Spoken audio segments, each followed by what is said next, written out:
नमस्कार, श्यामप्रिय spiritual journey में आप सबका स्वागत है। चलिए देखते हैं भगवान श्री कृष्ण जी का संदेश आप सबके लिए। ये टाइमलेस और जनरल रीडिंग, आप इसे जब भी देखेंगे आपके लिए तभी रहेगी। और ये गाइडेंस की रीडिंग होती है, ठीक है। आप रीडिंग देख रहे हैं तो कुछ ना कुछ गाइडेंस आपके लिए ज़रूर होगा। और ये जनरल रीडिंग है तो मैसेज सिर्फ अपनी सिचुएशन के अनुसार ही रखिएगा, ठीक है। चलिए देखते हैं। अगर आप चैनल पर नए हैं, अभी तक आप इसे सब्सक्राइब नहीं किए हैं तो इसे सपोर्ट करने के लिए सब्सक्राइब कर दीजिए। अगर सब्सक्राइब कर दिए थैंक यू सो मच, दिल से धन्यवाद, शुक्रिया। बेल जरूर प्रेस करिएगा जिससे हम जो भी रीडिंग ले आए आप तक सबसे पहले पहुँचती है, ठीक है। और आप लोग इतना हमें सपोर्ट करते हैं इसके लिए बहुत बहुत धन्यवाद। इतने अच्छे अच्छे कमेंट के लिए, इतने लाइक करने के लिए, इतना पसंद करने के लिए बहुत बहुत धन्यवाद, बहुत धन्यवाद, थैंक यू।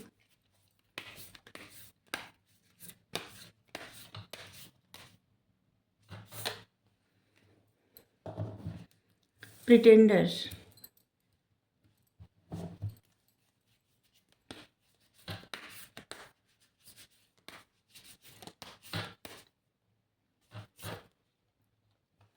बेस्ट यौगिक,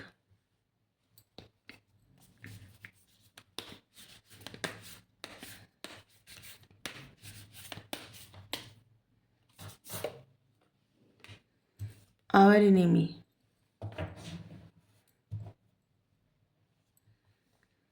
बियॉन्ड रिलीजन,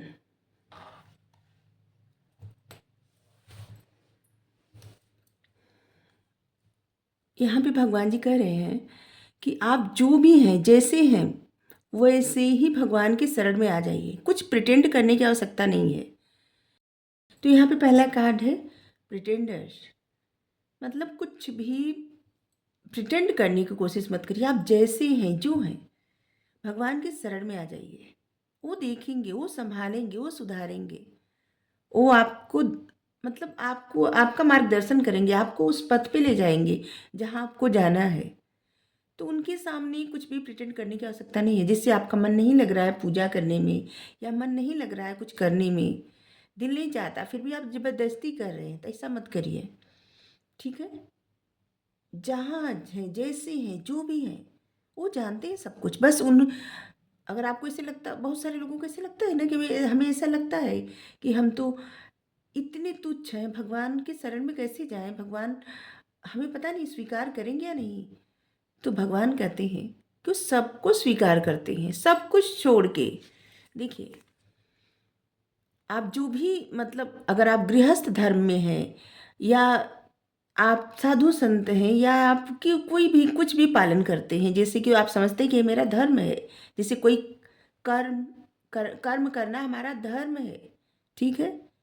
तो यहाँ पे भगवान जी कहते हैं कि सब कुछ छोड़ के, आपका जो जो भी आप जिसको धर्म समझते हैं, ठीक है, वो सब छोड़ के भगवान की शरण में आ जाइए। सब उन पर छोड़ दीजिए, क्योंकि आप जो कोशिश करेंगे ना, कामयाबी तभी मिलेगी जब वो चाहेंगे। इसलिए इनकी शरण में चले जाइए, जिंदगी आसान हो जाएगी। बेस्ट योगी, सबसे बड़े योगी हैं। इतने मतलब भगवान के इतने सारे अवतार हुए हैं। आप मतलब आप देख सकते हैं कि पहले भगवान मत्स्य अवतार लिए, जो कि सिर्फ जलचर है, मतलब जल में रहने वाला जीव। इसके बाद भगवान जी लिए कच्छप अवतार, आधा जल में, आधा धरती पे, पृथ्वी पे, ठीक है। इसके बाद भगवान लिए वराह अवतार, इसके बाद लिए नरसिंह अवतार। वराह अवतार में एक सुकर बने, और नरसिंह अवतार में आधा मनुष्य और आधा सिंह, नरसिंह अवतार। भगवान का अवतार अगर आप जानेंगे, पढ़ेंगे ना, तो ये भी सोचेंगे कि जो डार्विन अपना नियम बहुत बाद में लाए। हमारे जो ग्रंथ है, हमारे जो वेद है, उसमें ये सब पहले ही लिखा गया है कि डार्विन के में है ना, डार्विन के लॉ में कि पहले जलचर, इसके बाद पृथ्वी पे, फिर जानवर, फिर आधा इंसान आधा जानवर, इसी करके है ना। तो यहाँ पे भगवान फिर जन्म लेते हैं परशुराम जी का, एक मनुष्य जो कि हमेशा क्रोध में रहने वाले, हमेशा क्रोध में रहने वाले, इतने क्रोधी, बस युद्ध और क्रोध। इसके बाद भगवान लिए अवतार रामचंद्र जी के रूप में, जो बहुत ही विनम्र, बहुत विनम्र, इसके बाद लिए अवतार यहाँ पे पूर्ण अवतार इनका है कृष्ण जी का, जहाँ पे विनम्र भी है, हर तरह की लीला करने वाले। आप देख, मतलब अगर आप इनकी लीला जानते हैं, देखे हैं, सुने हैं, पढ़े हैं, तो जानते होंगे कि किस तरह से जैसे जन्म लिए, अवतार लिए, वैसे ही इनको मारने के लिए कितने कितने प्रयास हुए, कितने प्रयास हुए। आप सोचिए कितना कठिन इनका जीवन होगा, लेकिन ये हम सबको जीना सिखाने के लिए आए। इनको मारने का कितना प्रयास हुआ था, इसके बावजूद ये नटखट कन्हैया, चोरी, नटखट चोर, चोरी करना, मतलब सोचिए, चोरी करना, बांसुरी बजाना, नृत्य करना, प्रेम करना, हर किसी का दिल तोड़ना। जहाँ जाते थे वहाँ कोई घर ऐसा नहीं बचता था जिसके घर में किसी का दिल न टूटा हो। इतने लीलाधारी, इतने प्रेम करने वाले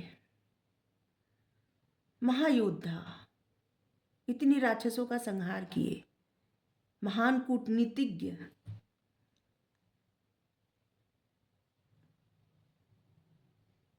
बहुत अच्छे से किसी को समझाने वाले, इन्फ्लुएंसर, महान योगी। इनकी जैसा योगी भी कौन है? कोई नहीं। तभी तो कृष्ण भगवान जी को ललित कलाओं वाला कहा जाता है। इनको 64 कलाएं आती थी, मतलब 64 गुण।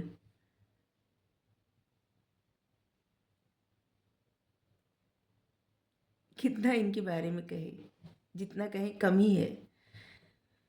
तो इनके जैसा कौन हो सकता है? इनसे सीखिए, इनके शरण में रहिए, इन्हीं पे सब कुछ छोड़ दीजिए। जब सब कुछ इनके ऊपर छोड़ देंगे ना, तो ये खुद आपको जगह जगह से बताएंगे, आप ये पढ़िए, ये सुनिए, ये करिए, ऐसे चलिए, ऐसा करिए, मत करिए, ऐसा मत करिए, ये आपको बताते जाएंगे। तो ये बेस्ट, सर्वोत्तम योगी, बेस्ट योगी वही होता है जो अपना सब कुछ त्याग के, मतलब अपने मन की सारी दुविधा त्याग के, कुछ प्रिटेंड करने की कोशिश नहीं करके, बस जैसे है जो है सिर्फ भगवान के शरण में आ जाए। भगवान संभाल लेंगे। वो हमारे माता पिता, बंधु मित्र, गुरु, सब कुछ है। आप इनको जिस भी रूप में देखेंगे, उसी रूप में ये आपको भी स्वीकार कर लेंगे। इनसे बड़ा योगी कौन है? और आप देख सकते हैं महाशक्तिशाली योद्धा जो एक कनिष्ठा उंगली पे पर्वत उठा लिए हैं, गोवर्धन पर्वत उठाए हैं। आप देख सकते हैं कौन ऐसा कर सकता है? कभी ना, जो इनके शरण में रहता है ना, कभी उसको हार मानने नहीं देते। न ये खुद हार मानने वाले थे और न किसी को हार मानने देते हैं।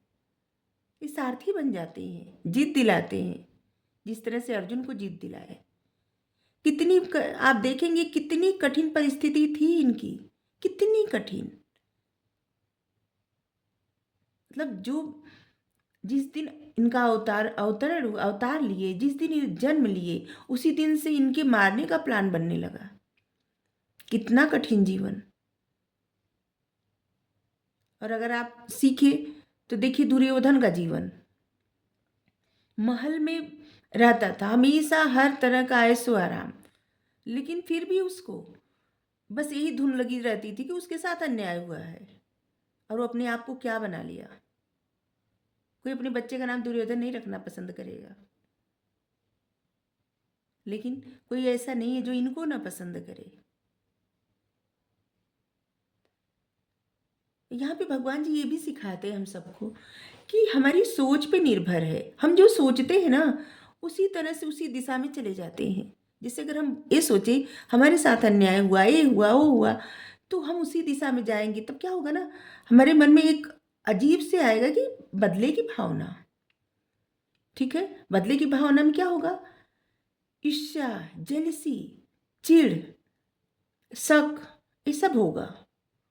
लेकिन ये सब छोड़ के बस ये सोचे कि जब इनका जीवन इतना कठिन था, तो हम सब तो एक तुच्छ से मनुष्य हैं, थोड़ी सी परीक्षा में इतने घबरा जाते हैं, और जो हुआ उसको पीछे, मतलब जो भी प्रॉब्लम आई, जो खुशियां हैं उसको याद करिए, जो हुआ उसको पीछे छोड़ दीजिए। ये मत सोचिए कि आप ही के साथ ऐसा क्यों हुआ, हमारे साथ ही ऐसा क्यों हुआ। ऐसे ये सब सोचने से ना क्या होता है कि कुछ भी इंसान कर नहीं पाता, हमेशा अपने पास्ट में जीता रहता है। और इसलिए भगवान यहाँ पे कह रहे हैं, सब कुछ छोड़ के इनकी शरण में आ जाए और ये संभाल लेंगे। जिस तरह से माँ अपने बच्चे को संभालती है, बस उसी तरह से अपने मन को इनकी तरफ ले जाइए, या आप इनकी तरफ जाने का प्रयास करिए, आपका मन चला जाएगा अपने आप। क्योंकि मन क्या है ना, भटकता रहता है, कहीं भी स्थिर नहीं रहने देता। लेकिन आप प्रयास करिए इनकी तरफ आने का, आपका मन अपने आप आ जाएगा। जिस तरह से गाय, बछड़ा जिधर जाता है या गाय जिधर जाती है, उसका बछड़ा आता है पीछे पीछे। गाय चली जाए तो बछड़ा आएगा, बछड़ा चाहे चला जाएगा तो गाय आएगी। बस उसी तरह से अगर आपका मन चला जा रहा है इनकी तरफ, बार बार खींचा चला जा रहा है, तो आप इनकी तरफ जाइए। अगर आपका मन नहीं जा रहा है तो आप जाइए, आपका मन जाने लगेगा।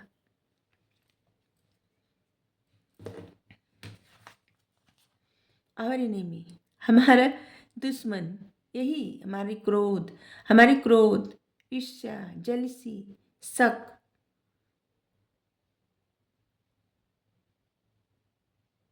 अविश्वास, मतलब हम जितना इस चीज़ों में उलझे रहते हैं ना, उतने हमारे अंदर ही हम अपने दुश्मन बनते जाते हैं।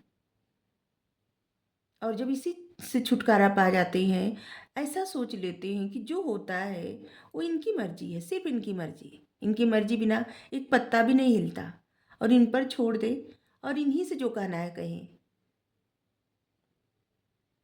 और विश्वास के साथ कहें। देखिए कैसे ये सुनते हैं। लेकिन क्या है ना कि आपको इनके शरण में जाने से पहले अपने मन में किसी के प्रति गलत विचार नहीं लाना चाहिए, ठीक है। जैसे मान लीजिए आपको क्रोध है किसी पे, तो उस क्रोध को दूर रखिए। क्योंकि ये तो आपके मन में जो चलता है ना, वो जो आप बोलते हैं या बोलती हैं, वो तो ये जानते हैं। लेकिन जो हमारे मन में चलता रहता है ना, वो भी जानते हैं। ये सब कुछ जानते हैं, अंतर्यामी है, सर्वज्ञ है, सर्वस्व है, कण कण में विद्यमान है। कहाँ पे ये नहीं है, इनको जानिए। सच कहते हैं, जीवन कठिन नहीं लगेगा, बहुत आसान लगेगा। इनके कोई नहीं जान सकता, ये तो सबको जानते हैं। तो जानिए से ज़्यादा इनके बारे में बोलना आरंभ करिए, इनकी कहानी पढ़ना आरंभ करिए, इनके बारे में बात करना आरंभ करिए। आप देखिए ज़िंदगी कितनी आसान बनती जाएगी।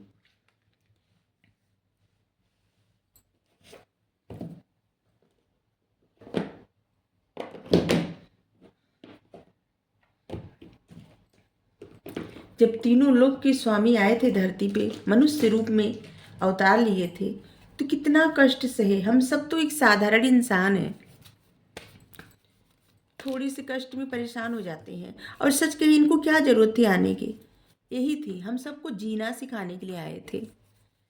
किस तरह से जीवन जीना चाहिए, किस तरह से रहना चाहिए, किस तरह से कठिन परिस्थिति में क्या सोचना चाहिए, क्या निर्णय लेना चाहिए, कहाँ पे धैर्य रखना चाहिए, कहाँ पे जवाब देना चाहिए, सब कुछ।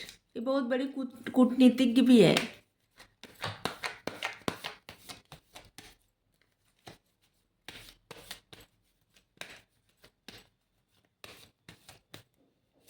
तभी तो जब गए थे दुर्योधन की सभा में, और जब मांगने 5 गांव पांडवों के लिए, तो कितने प्रेम से बताए, मांगे 5 गांव। लेकिन जब अहंकार दिखाया दुर्योधन, इसके बाद धमकी भी दे के आए अपना स्वरूप दिखा के।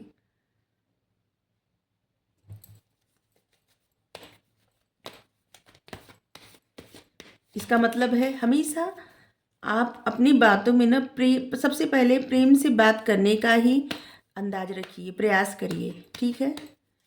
जहाँ पे ज़रूरत ना हो वहाँ पे क्रोध क्या, मतलब क्रोध न करिए। जब तक कि क्रोध करने की परिस्थिति न आए, कभी भी क्रोध मत करिए।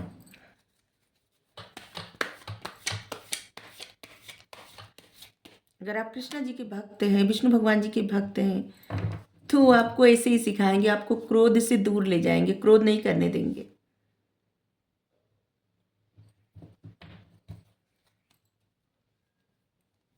आप देखे होंगे, सुने होंगे कहानी, सुने, हाँ टेलीविजन में शायद आया होगा, या सुने होंगे कहानी, या फिर पढ़े होंगे शास्त्र में कि किस तरह से भृगु ऋषि जो है ब्रह्मा जी को प्रणाम नहीं किए तो ब्रह्मा जी नाराज हो गए, और शंकर भगवान जी को कह दिए कि आप नाग गले में लगाए हैं, और ये सब कह दिए, तो शंकर भगवान जी उनको त्रिशूल से मारने के लिए चले गुस्सा में। लेकिन जब विष्णु भगवान जी के पास बैकुंठ धाम में गए, और बहुत तेजी से गए गुस्सा में, और जाके भगवान जी लेटे हुए थे, सो रहे, मतलब लेटे हुए थे आंखें बंद करके, और जाके उनके छाती पे मार दिए अपने पैर से, और भगवान जी उठे और उनका पैर अपने हाथों में लेके सर पे लगा के कहे कि ऋषिवर, मुनिवर, आपके पैर में कहीं चोट तो नहीं लगी? क्योंकि जो हृदय में मेरा वक्षस्थल तो बहुत कठोर है। और कठोर से यहाँ तात्पर्य उनका ये भी है कि आप कभी भी ये नहीं पढ़े होंगे कि विष्णु भगवान जी किसी को वरदान दिए हैं, किसी भी दैत्य दानव को कभी भी वो किसी को वरदान नहीं दिए हैं, किसी को नहीं। बस वो सबकी परेशानियों का निवारण करते हैं मुस्कुरा के।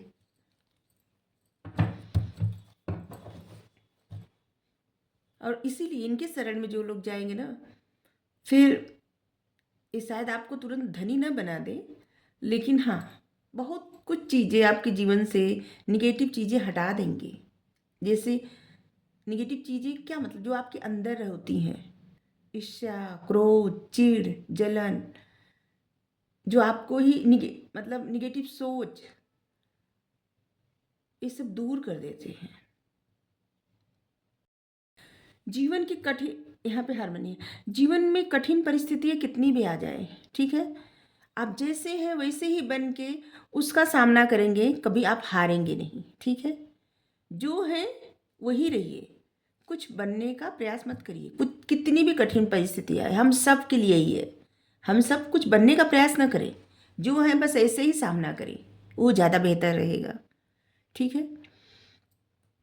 इंटेंसिटी, और भी जानना है, और भी समझना है, कोई भी बातें ऊपरी तौर पे अगर जानते हैं तो उसके बारे में और भी समझना है, और भी जानना है, और इनको जानना है, इनको जानने मतलब इनको जानने का प्रयास करना है, इनको जान लें, समझ लें, प्रयास करें तो सब कुछ समझ जाएंगे, सब कुछ।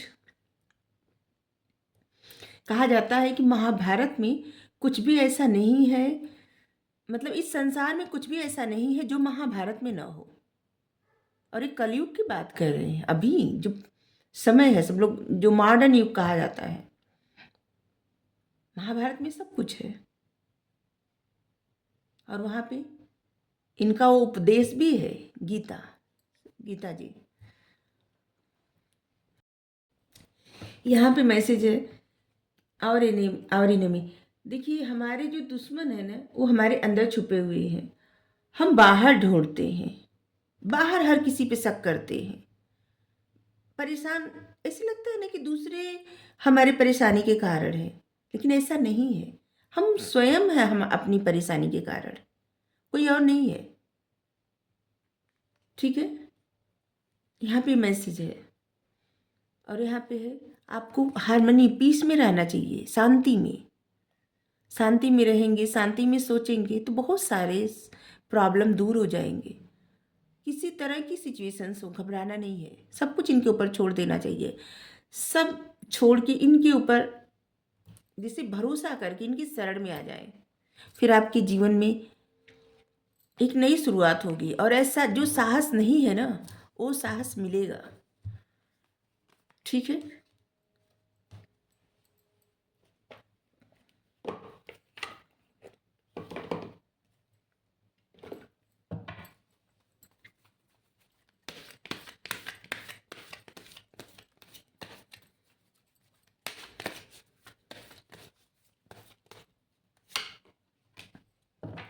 आत्मा का सफ़र, मैं मार्ग पथ जरूर बताऊंगा, लेकिन आपको अकेले ही रास्ता तय करना होगा। अच्छा, इनकी शरण में अगर आप चले जाएंगे तो ये आपको मार्ग पथ हमेशा बताते रहेंगे, आपको समझना पड़ेगा तब। ठीक है, जिससे आपको गाइडेंस मिल रही है तो आपको इस यकीन करना पड़ेगा। आपको कहीं से बताया जा रहा है अगर किसी भी तरह से माध्यम, जैसे एंजल नंबर के माध्यम से ही, तो वहाँ भी आपको समझना पड़ेगा। जो भी गाइडेंस आपको मिलती है उसको फॉलो करना पड़ता है। ठीक है, तब आप आगे बढ़ते रहते हैं। तो यहाँ पे कह रहे हैं साईं बाबा कि मार्ग पथ जरूर बताएंगे, लेकिन आपका जो सफ़र है ना वो अकेले ही तय करना पड़ेगा। ठीक है, और वो आपके सदा साथ रहते हैं। ऐसा नहीं है कि आप नहीं देख रहे हैं तो साथ नहीं है, हम सब के साथ हैं वो, हम सब के साथ। अभी आप रीडिंग देख रहे हैं ना, तो आपके साथ वो है। हम बोल रहे हैं यहाँ पे, हमारे साथ हैं। मतलब कहीं भी ऐसा कुछ भी नहीं है जहाँ पे न हो। तो ये बात तो सोचना ही छोड़ दीजिए। आप अद्वितीय हो, आपका सफ़र अनोखा है, किसी और से स्वयं की तुलना कभी मत करिए। आप अद्भुत हैं, अद्वितीय हैं, किसी और से अपनी तुलना मत करिए। किसी और को ऐसा मत समझिए कि कोई आपसे उत्तम है, बिल्कुल नहीं। आप सबसे उत्तम है, सर्वोत्तम है। तो यहीं पर रीडिंग हम संपन्न करते हैं। Radhe Radhe, thank you so much.